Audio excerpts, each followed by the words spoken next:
We had really good meetings. I mean, obviously it was an opportunity to talk to our allies on the G7 and outline the perspective of what we have going on with Iran in particular. We talked about a lot of things, but obviously in the Iran operation.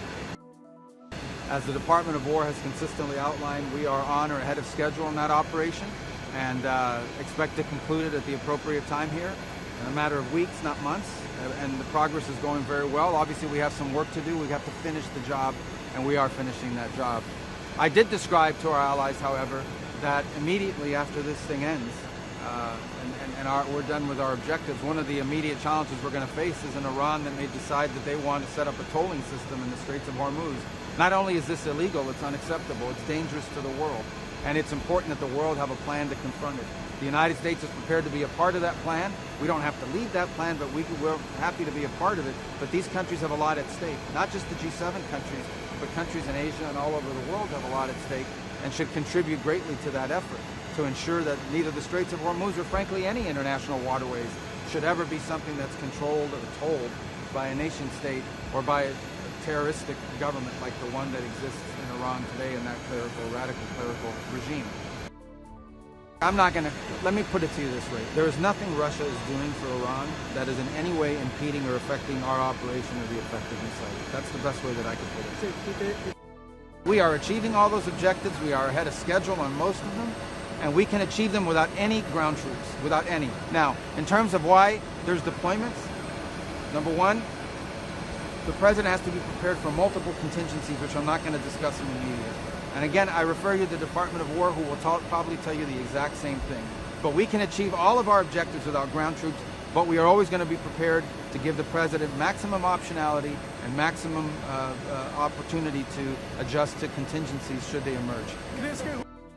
Is it your understanding that they'll convey their response to the 15-point plan today? And are you looking for anything in particular? We haven't gotten it yet. We haven't gotten it yet. Look, we've got messages. We've had an exchange of messages and indications from the Iranian system, whatever's left of it, about a willingness to talk about certain things. We're waiting for further clarification about who is it that we would be talking to, what will we be talking about, and when will we be talking.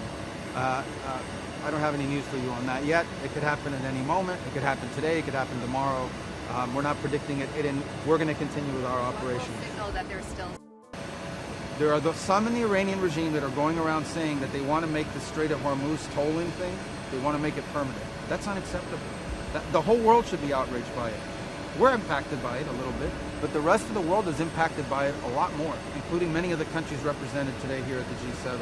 And so if those countries are deeply impacted by it, all we've said is, you guys need to do something about it. We'll help you, but you guys are going to need to be ready to do something about it. Because when this conflict and when this operation ends, if the Iranians decide, well, now we control the Straits of Hormuz, and you can only go through here if you pay us, and if we allow you to, that's, not only is it illegal under international law and maritime law, it's unacceptable.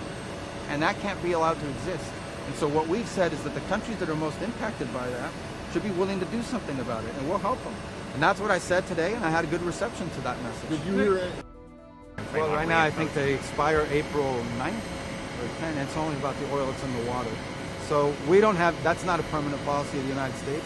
Obviously we'll make adjustments if necessary given global conditions. But ultimately the president has not indicated his desire to permanently lift any of these sanctions. This has to do mostly with oil that's already out in the water and was either going to go to, for example, to China at a discount.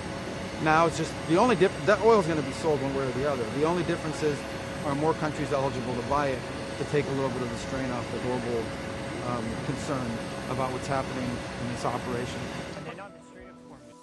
All right, it's getting cold. We're out. Let's go.